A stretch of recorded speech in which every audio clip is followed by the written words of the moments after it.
6.25였어요.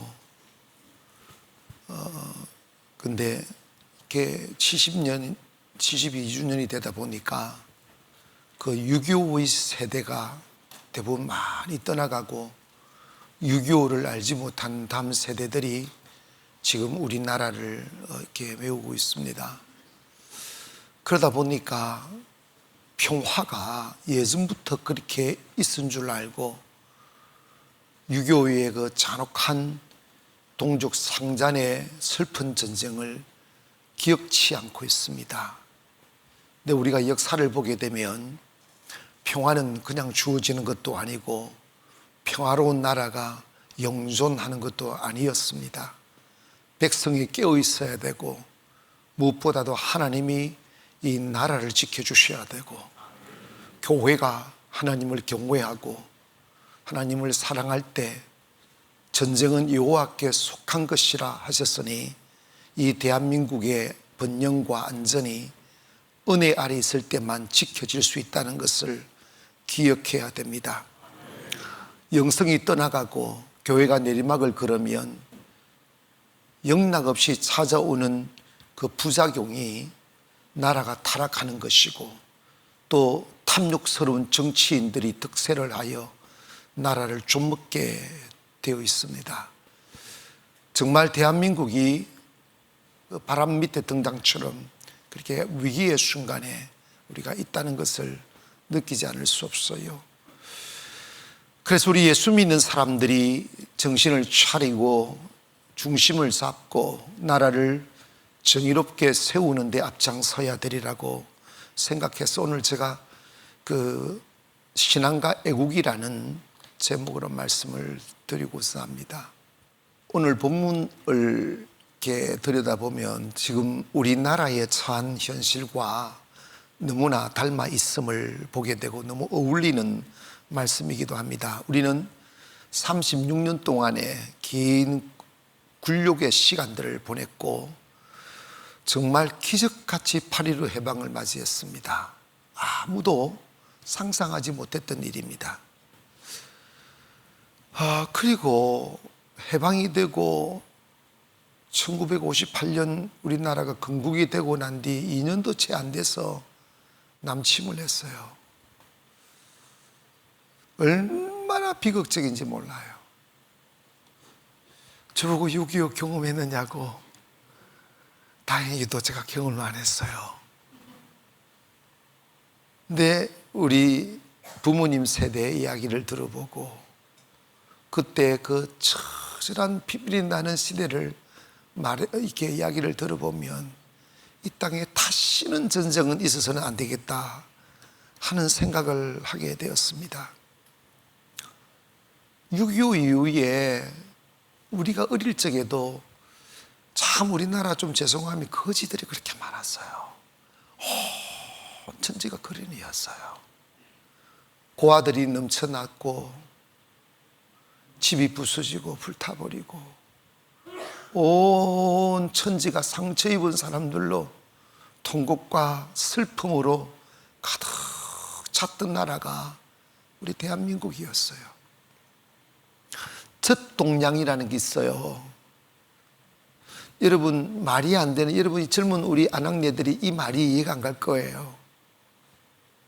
6.25 때 남편들이 전쟁터에 나가서 이렇게 싸우다가 전사를 하고 나고 먹을 것이 없고 수입이 없다 보니까 그 임신시켜 놓고 전쟁터 나가고 한두 살 때 전쟁터 나갔는데 젖을 먹여야 되는데 어머니가 먹은 게 없으니까 젖이 안 나오는 거예요.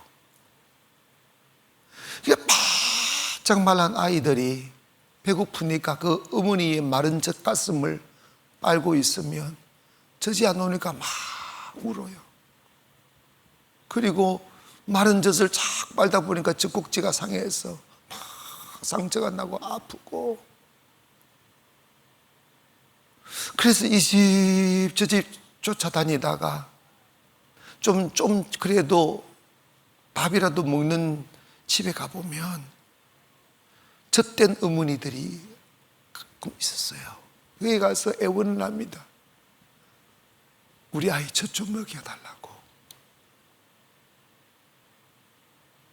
요즘 같으면요, 병 오르나고 겉꼭지도 안 물린다.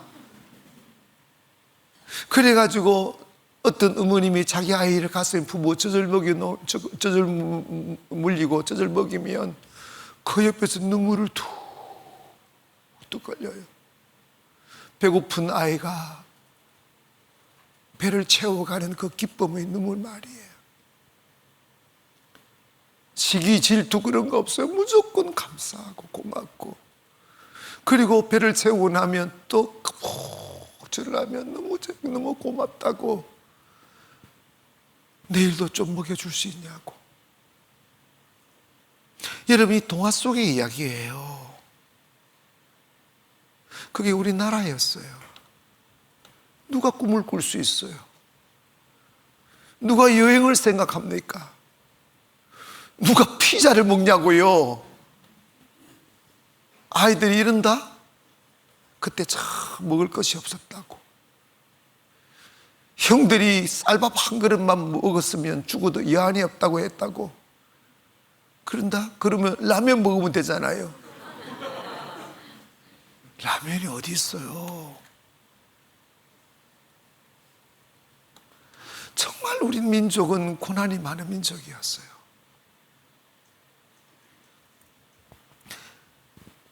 해방이 되어 70년이 훌쩍 넘어도 여전히 우리 동족인 북한은 우리를 향하여 핵무기를 만들고, 이 우리 인천 코앞에 무인도에다가 포격지를 만들었습니다. 계속 괴롭혀요. 양아치 국가예요. 여러분, 남한이 북한을 괴롭혔다는 이야기를 들어봤어요? 불행한 사람이 행복한 사람을 괴롭혀 아이들이 꼬집듯이, 시기 나니까, 질투 나니까. 하나님이 우리 대한민국을 택하셨어요. 연단 가운데 택하시고, 풍울불 가운데 택하시고, 그래서 모진 고난을 경험하게 하여 그 통곡의 자리에서 주를 찾게 하고, 굶주림에 시달리면서 예배하게 하시고, 소망 없는 잿더미에서 주를 바라보며 꿈을 꾸게 만드셨어요. 세계사에 들여다봐도 잿더미가 되어진 나라에서 이렇게 급속도로 나라가 발전하고 경제가 부흥하여 세계 열강의 부유를 자랑하는 나라는 대한민국 외에는 없어요. 최소한 전쟁에서 일어나려면 100년, 200년이 걸리는데 우리는 3, 40년 만에 다 끝냈어요.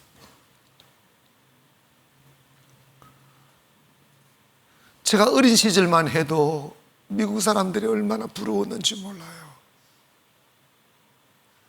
기욤이 초콜릿 하면서, 영어는 딱 그 한 단어, 왜 얻어먹어야 되니까 기욤이 초콜릿 하면 땡큐 땡큐 땡큐 하면서 미군들이 가면 그 뒷골목 차가 막 쫓아가며 던져주는 초콜릿 하나 얻어먹으려고 그렇게 자동차 뒤를 돌아다녔던 우리네들의 어린 시절. 미국 사람들은 천사같이 보였어요. 저 사람들이 먹는 음식은 무엇일까? 저 사람들은 침대에서 잠을 잔다고 그러던데 침대는 어떻게 생겼을까? 구경도 못하는 소고기를 비프 스테이크를 먹는다고. 제가 처음으로 비프 스테이크를 먹었어요. 20살이 갓 넘어서 신학 공부하러 왔다가 영어 공부하느라고 송탄 미군 부대 안에 들어가서 작업 교수했던 그 분이 중령인가 그런데, 미국의 중령은 좀 돈도 있고 하니까 저를 스테이크를 미군 부대 그 레스토랑에 들어가서 대접을 해 주셨어요. 그런데 내가 먹어봤어야지. 그래가지고 뭐라고 그러더라고.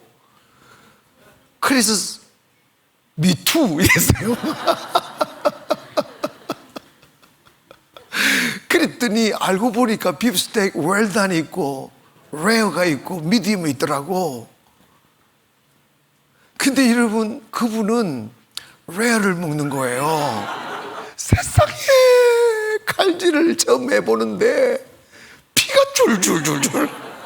이게 무슨 맛인지를 모르겠더라. 나 그거 꾸역꾸역 집어넣느라고 죽는 줄 알았어요. 그래가지고 저는 빕스테이크에 대한 별로 좋지 못한 기억이 있어가지고 별로 잘 안 먹어요. 그래도 나중에 알았어요. 우리 입맛에 맞는 빕스테이크는 웰단인 줄. 속에까지 다 익혀야 돼. 여러분, 목사님 나는 미디엄 먹는데요. 그 사람은요 야만인이에요. 어떻게 익히지도 않는 고기를 그렇게 먹습니까? 근데 요즘은 햄버거가 일상이고 소고기, 주여, 얼마나 사람들 잘 먹는지. 요즘 애들 보면요 얼마나 고급스럽게 먹는지 모르게요. 이런 날이 언제부터 있었냐고요. 그런데 정말 우리가 고민해야 될 부분이 하나가 있어요. 정말 역사의 슬픈 아이러니처럼 경제가 발전되고 나라가 잘 살게 되면 그렇게 배고플 때 그리고 가난했을 때 부르짖던 그 주를 향한 갈망이 사라져요. 우리 믿음의 선조들은 정말 그 배고픔을 부여안고 산마다 강마다 들어가 밤새 밤을 지새우며 하나님께 기도했어요. 우리 좀 밥 좀 먹게 해달라고. 우리도 저 서양 사람처럼 좀 잘 살게 해달라고. 얼마나 애달프게 기도했는지 몰라요.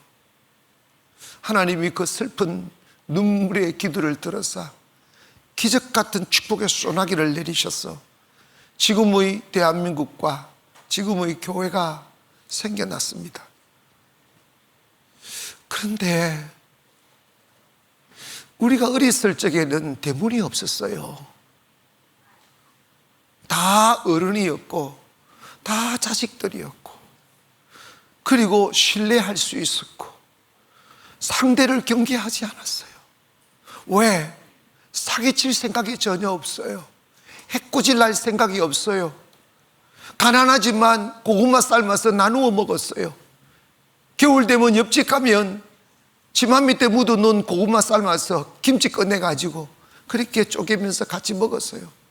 너 집, 우리 집, 내 아들, 네 아들이 어디 있어요? 정이 있었고 나눔이 있었고 서로 믿음이 있었는데 어느새 대한민국이 사기꾼의 나라가 됐어요. 거짓의 나라가 되고 사람을 못 믿는 나라가 되고 꼭 문을 걸어 잠그며 사람을 배척하고, 부모가 어린아이들에게 가르치기를 얘야 사람 조심해라, 사람 조심해라, 믿을 놈 없다. 여러분, 정말 위험한 세상이 되었어요. 사람이 사람을 경계하면 행복은 없어요. 행복은 물질의 풍요에서 오는 게 결코 아닙니다. 행복은 너와 내가 신뢰할 수 있게 되고 사랑할 수 있게 될 때 행복한 거예요. 여러분, 요즘은 사람들이 참 불쌍해요. 니나 할 것 없이 사람을 섬기는 게 아니라 강아지를 섬기더라고요. 맨날 어디 가나 강아지 산책시켜줘야 된대요. 아니, 사랑할 사람들이 얼마나 많습니까? 그런데 여러분, 사람이 외로우니까, 만족이 없으니까, 쓸쓸하니까 강아지를 키우서라도 위로를 받고 싶은 마음인 거지. 이건 맞는 것 같죠? 그런데 여러분, 사람이 사람을 사랑해야 가슴 깊이 행복을 느낍니다. 그런데 너무 위험해요. 사람을 사랑하기가 너무 위험해요. 왜? 너무 위험하니까. 노래 가사 같네요. 너무 위험하니까 신뢰를 못하는 거예요. 어떤 주책을 부릴지도 모르고 어떤 통증을 느끼게 할지 모르니까 왜 사람들이 사람들을 사랑하지 못하고, 왜 사람들이 사람들을 의심해야 되고 경계해야 되고, 왜 사람들과 벽을 쌓아야 하는 이런 세상이 되었습니까? 그 이유는 그 가슴에 하나님을 두지 아니하고 탐욕으로 살아가기 때문에, 자기 탐욕을 채우기 위해 다른 사람들의 호주문을 빼앗고, 자기의 만족을 위하여 다른 사람들의 가슴에 상처를 남기는 이 타락한 본성이 불릴듯 일어나 온 세상은 위험한 세상이 되어버렸어요. 이러면 행복하지 않아요. 여러분, 저도 한때 행복을 찾아 헤매어 본 적이 있습니다. 이 나라 가면 행복할까? 저곳에 살면 행복할까? 결론을 찾아내게 됐어요. 행복이란 소유에 있지도 아니하고, 자연이 아무리 아름답다 하여도 자연이 행복을 주는 게 아니라는 것을. 행복은 함께 살아가는 너와 내가 가슴을 트고 신뢰하고 사랑하고 그렇게 살 때 행복한 것을 제가 뒤늦게 알았어요. 그래서 저는 저희 교회를 행복하게 만들려고 하는 거예요. 벽을 허물어 버리는 거예요. 여러분, 혹시 이 자리에 저하고 벽이 있는 사람 손 들어보세요. 여러분, 벽이 있으면 안 돼요. 한국 교회가요, 목사님과 장로님들이 벽이 얼마나 많은 줄 아세요? 정말 비극이에요. 나는 혹시 그 벽이 있을까 우리 장로님도 한번 체크해요. 내 기분 나쁜 게 있냐고, 나 사랑하느냐고. 여러분, 우리 정말 행복해야 되지 않나요? 교회가 살아나야 돼요. 교회가 세상 중심 잡아야 돼요.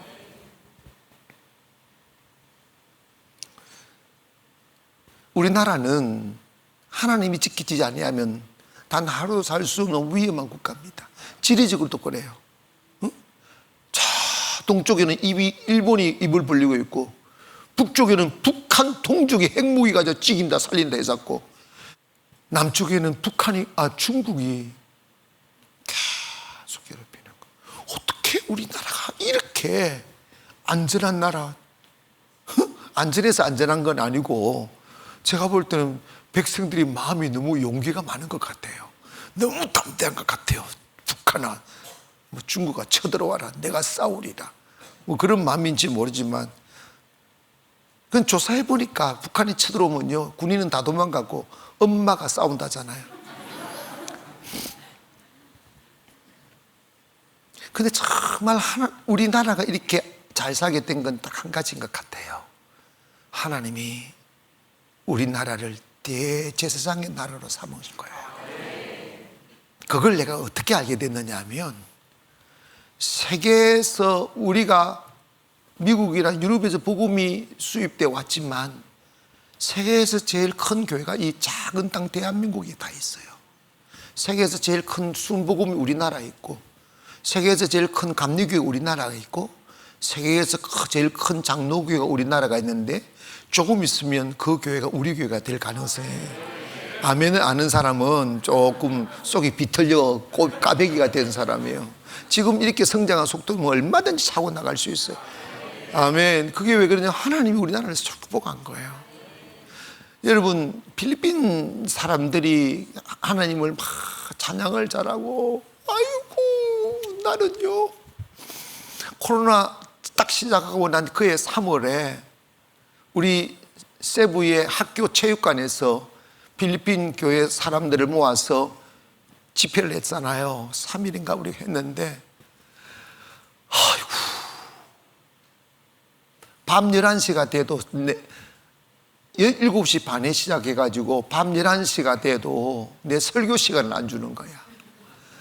이 팀, 저 팀 나가지고 노래를 부르는데, 그 필리핀 사람들은요, 밤새도록 그 큰 소리 노래를 부르도 민원을 제기하는 사람들이 없어. 체육관이니까 이게 터 있잖아요. 얼마나 노래를 부르는지. 그래서 다음 날에 지시를 했어요. 내가 먼저 설교하고 너희들 놀아라. 그래서 내가 먼저 설교를 했어요. 그런데 노래할 때는 그렇게 열정적으로 노래하는 딱 그것까지만이야. 딱 그것까지만이야. 헌금 시간은 헌금 없어요. 희생이 없고 헌신이 없어요. 제가 한 번은 120명의 현지 목회자들을 우리 가나안랜드 그 세부에다가 모셔놓고 세미나를 했어요. 세미나를 하면서 너무 답답하고 도움만 청하고 이래서, 여러분은 지금 나는 누가 이렇게 하라고 돈 주는 사람 없다. 그냥 우리 교회 개척해서 우리 성도들이 힘을 모아서 이 건물을 짓고 여러분에게 도움을 주고 한다. 여러분도 언젠가는 다른 나라에 이렇게 돈을 쓰고 시간을 바쳐서 선교라는 것을 하고 해보고 싶은 사람 있으면 손을 들어봐라고 그랬어요. 단 한 사람도 손 드는 사람 없었어요. 이게 차이입니다. 그래도 우리 대한민국 사람들은 딱 필 꽂히면 제사도 내놔요. 그런 날이 올까봐 두렵죠? 가치가 발견되면 인생을 바치잖아요. 절망이 오면 믿음으로 기도할 수 있는 용기도 생기고, 또 머리는 좋아서 금방 깨달아요. 저는요, 필리핀 선교를 수없이 했지만 돈 의지하지 말고 하나님을 의지하라고 수없이 외쳐도 그때뿐이더라고. 100명을 가르쳤으면 5명은 돼야 되는데 5명도 안 나와요. 지쳐버려요. 근데 하나님이 우리 대한민국을 축복하는 것은, 그래도 우리 대한민국 사람들 머리가 빨라. 이사야 48장 10절에 보면, 보라 내가 너를 고난의 풀무에서 택했다고 그랬어요. 고난을 주시니 그 불꽃에서 우리를 택하셔서 하나님이 쓰시려고 축복의 나라로 만들려고, 하나님이 선택한 나라, 하나님이 축복한 나라. 그런데 지금 우리나라가 위기에 처했지 않습니까? 여러분, 코로나 기간에 정말 교회가 반타작 났어요. 영적으로 보면 교회가 무기력하고 타락했기 때문에 무너지는 거예요. 초대교회는 불 가운데서 일어난 교회입니다. 핍박 속에 일어난 교회라고요. 예수가 계시고 성령의 역사하시며 성도들 가슴 속에 주를 믿는 믿음이 살아있으면 그 어떤 핍박 속에서도 예배 중단하지 않아요. 아멘. 죽음 속에도 예배하고 전쟁 속에도 예배하고 총알이 빗발치는 속에서도 예배하는 것이 영의 사람들의 모습이에요. 우리가 살아도 주를 위해 살고 죽어도 주를 위해 죽는데 뭔 코로나가 무서워서 예배를 못 드리느냐고요. 하나님이 얼마나 그 사람들에 대하여, 그게 말이 됩니까? 무슨 그런 교회가 부흥이 있겠어요? 하나님이 어떻게 그런 교회를 축복하시겠어요? 왜 그러냐? 하나님이 믿어지지 않으니까 직업이에요. 그게 병이 걸려도 하나님께 몸을 맡겨야지. 다시 여러분, revival이라는 말이 있잖아요. revival, 이거 우리 기독교회에서 굉장히 중요한 단어인데 부흥이라는 거예요. 다시 일어난다는 것입니다. raise up again 하는 거예요. 잠언 14장 33절 보니까 의인은 나라도 영화롭게 하고, 의인은 나라도 영화롭게 하고 죄는 백성을 욕되게 하느니라. 역대하 7장 14절에 보면, 내 이름으로 일컫는 내 백성이 그 악한 길에서 떠나 스스로 겸비하고 기도하면, 내 얼굴을 구하면 내가 하늘에서 듣고 그 죄를 사하고 그 땅을 고치리라. 하나님이 도와야 됩니다. 주님께로 돌아가야 돼요. 주님을 찬송하는 자리로, 예배하는 자리로, 겸손한 자리로 돌아가야 돼요. 그러기 위해서는 자기 배부름과 권력욕과 탐욕을 채우기 위하여 나라를 팔아먹는 사람 되지 말고 우리 나라를 사랑해야 됩니다. 곰곰이 생각해 봐요. 예전에는 애국이라는 단어가 많이 사용되었어요. 근데 요즘 보면 애국이라는 단어가 사라졌어요. 이것이 심각한 위기입니다. 나라가 없는데 어디에 가정이 있습니까? 나라가 없는데 어디 교회가 있습니까? 나라가 없는데 어떻게 우리 다음 세대의 내일이 있냐고요. 세계에 나가보면요, 나라의 경제력이 그 국민들의 위상입니다. 여러분 있잖아요, 대한민국, 여러분 사람답게 살려면 나라 잘 살아야 됩니다. 근데 나라가 잘 살려면 백성들이 나라를 사랑해야 되는데, 정치인들이 나라 사랑해야 되는데, 나라 좀 먹는 짓만을 하고 있잖아. 무너뜨렸어요. 정신을. 여러분, 나라는요, 경제가 중요한 게 아니라 백성들의 의식이 중요합니다. 지금 우리나라 사람들 얼마나 타락했는지 아세요? 어느 백주의 동성애자들이 춤을 춥니까? 사기꾼들이 넘쳐나고 거짓말쟁이들이 넘쳐나는 나라가 되어버렸어요.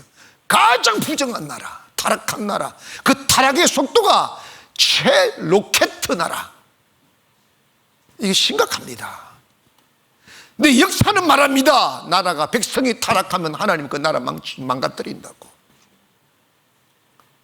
다시 이 나라가 안전하고 행복한 나라 되기 위해서는 우리 나라 사랑해야 돼요. 근데 아무리 생각해도 정치인들이 나라 사랑할까? 군인들이 나라 사랑할까? 공무원들이 나라 사랑할까? 나라 사랑해야 돼요. 그런데 여러분 봐봐요. 탐욕으로 살아가는 사람, 권력욕으로 살아가는 사람, 출세욕으로 살아가는 사람들은 결코 나라를 사랑할 수가 없어요. 나라를 자기의 탐욕을 채우는 도구로만 쓸 뿐입니다. 그럼 누가 나라를 사랑할 수 있을까? 생각해 보니까 예수 믿는 사람밖에 없더라고. 왜? 우리나라는 결국은 북한과의 싸움이에요. 그러면 여러분, 우리나라 공산주의 되면 가장 빨리 망하는 곳이 교회입니다. 제일 먼저 총뿌리 들고 들어오는 곳이 교회입니다. 여러분 죽으시겠어요? 그게 순교일까요? 대한민국 위해 기도하십시오. 우리 아이가 꿈을 꿈꿀 수 있게, 우리 아이들이 안전한 곳에서 살아갈 수 있게, 우리 아이들이 행복하게 살아갈 수 있는 나라를 물려줘야죠.